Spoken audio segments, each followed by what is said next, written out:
सीता देवी को हड़पने का प्रयत्न कर रहे थे। जो सीता देवी श्री रामचंद्र जी की संपत्ति है। सर्वलोक शरण्याय राघवाय महात्मने निवेदयतमां क्षिप्रं विभीषणम् उपस्थितम्। विभीषण बहुत प्रयत्न किए अपने भैया रावण को समझाने का। अरे भैया, प्रभु रामचंद्र जी की संपत्ति है, इसे लौटा दो। यहां तक कि जब सर्वप्रथम मारीच के पास रावण गए थे और उनको समझाने का प्रयत्न किए कि आप ये न के न प्रकारेण एक स्वर्णिम हिरण का रूप धारण करके सीता देवी का अपहरण करो, मारीच अवाक रह गया। सदमा से अभिभूत होकर वो रावण को समझाने का प्रयत्न किया। अरे रावण, 10 सर के अंदर तेरा क्या भूसा भरा हुआ है? अक्ल नहीं है क्या? किसके ऊपर आक्रमण करने जा रहे हो? जानते नहीं रामचंद्र कौन है? प्रोसीद लंकेश्वर राक्षसेन्द्र लंकां प्रयच्छ भवसाधु गच्छ त्वं स्वेषु दारेषु रमस्व नित्यं रामः स भार्यां रमतां वनेषु। हे लंकेश्वर, आप अपने 10 सरों को कायम रखना चाहते हो, अपने शरीर को और अपने हाथ और पैर को यथारूप रखना चाहते हो, कोई ऑर्थोपेडिक वार्ड में नहीं जाना चाहते, तो मेरा सुझाव है कि चुपचाप आप अपनी पत्नियों पटरानियों के साथ लंका में प्रसन्न रहिए। रामचंद्र को अपनी पत्नी सीता के साथ रमण करने दीजिए। आप जिस दिशा में योजना सोच रहे हो वो आपकी दुर्गति का कारण बनेगा, मेरी मृत्यु का कारण बनेगा, संपूर्ण लंका में वंश का नाश का कारण बनेगा। रावण ने कहा, नालायक, मैं तेरा सुझाव लेने नहीं आया, मैं तुमको आदेश देने आया। तब मारीच समझ गए कि मेरे पास केवल 2 ही चॉइस है, या तो रावण के हाथ मरूं या राम के हाथ मरूं। तो उन्होंने कहा, राम के हाथ मरूं तो कम से कम सद्गति होगी, इसलिए उस दिशा में वो चले गए। लेकिन विभीषण अब समझाने का प्रयास कर रहे हैं। रावण विभीषण के घर में घुसते हैं, देखते हैं विभीषण के घर के सभी दीवारों पर रामा रामा रामा लिखा हुआ है। रावण क्रोधावेश में आकर चिल्लाने लगते हैं, अरे मेरे अनुज विभीषण, इतना बड़ा दुस्साहस! लंकेश्वर के लंका के अंदर लंकेश्वर के छोटे भाई विभीषण ने अपने घर के दीवारों के ऊपर अपने सबसे बड़े शत्रु का नाम लिख डाला। विभीषण ने कहा, भैया आपको क्या लगता है ये रामा रामा वो है क्या? तो रावण ने कहा, और कितने रामा है? विभीषण ने कहा, भैया ये रामा वो रामा नहीं। रावण ने कहा, फिर कौन से रामा है?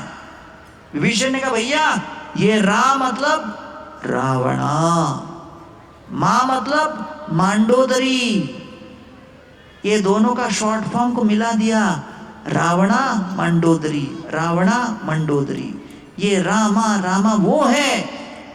रावण बड़ा जोर से हंसने लगा, कहता है, लंका में डंका पिटवा दो, सारी दीवारों में रामा रामा रामा लिख दिया जाए। विभीषण इतने बुद्धिमान प्रचारक थे कि आसुरी तत्व के मूर्तिमान स्वरूप रावण को, जो केवल आसुरी तत्व के विज्ञापन के लिए बने थे,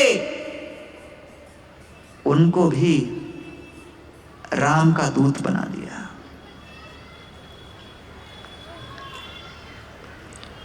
इसलिए अब वही विभीषण अपने भाई रावण और मूर्तिमान स्वर्णिम लंका का परित्याग कर उसे तिलांजलि देकर प्रभु रामचंद्र जी के चरणों में आश्रय ग्रहण करने आए हैं।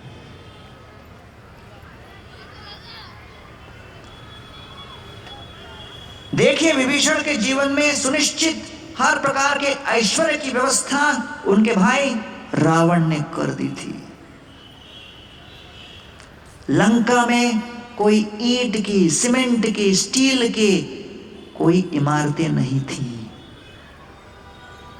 जहां सीमेंट में रेती और पानी डालकर भरो उसको और क्यूरिंग करो, कुछ नहीं।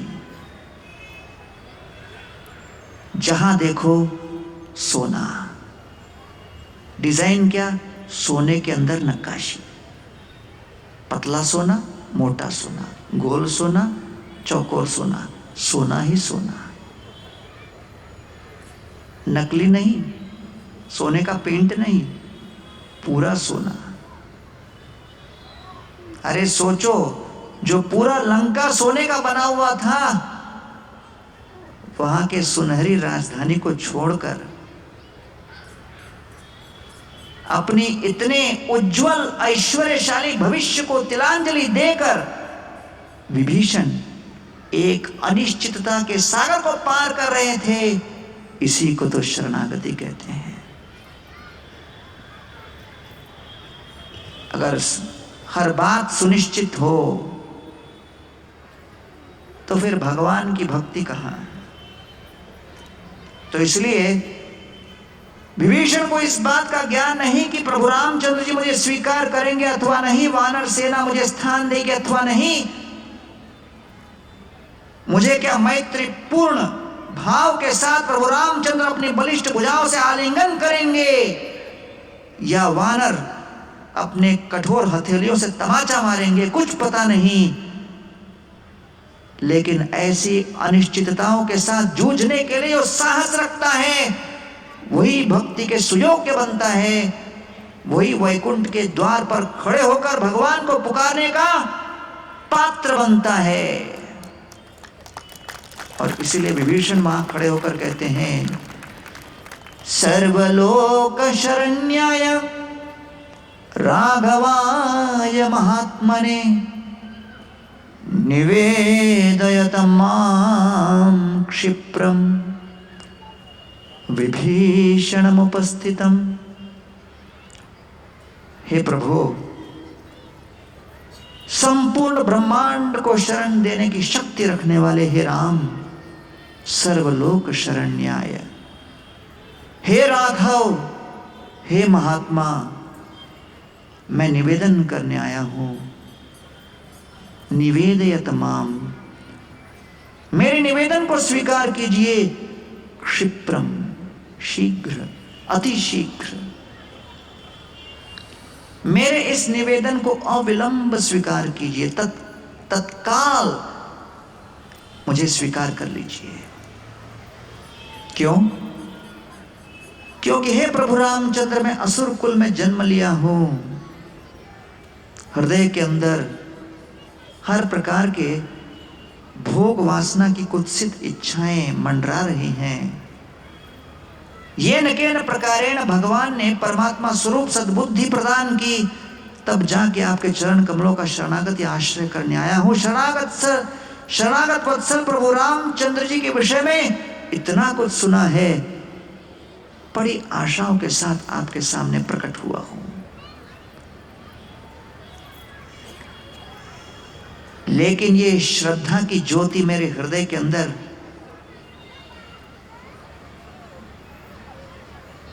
मेरे विभिन्न प्रकार के आसुरी संस्कारों के बवंडर के बीचों बीच आंदोलित हो रही है। और कब ये भक्ति और श्रद्धा की ज्योति बुझ जाए, इसके विषय में कोई निश्चितता नहीं। इसलिए शीघ्र, अति शीघ्र आप मुझे स्वीकार कर लें। निवेदयत मां क्षिप्रम विभीषणमुपस्थितम्। इसलिए प्रभु, आप मुझे स्वीकार कीजिए। वानर मना करने लगते हैं, सुग्रीव मना करने लगता है, प्रभु रावण का छोटा भाई आया है।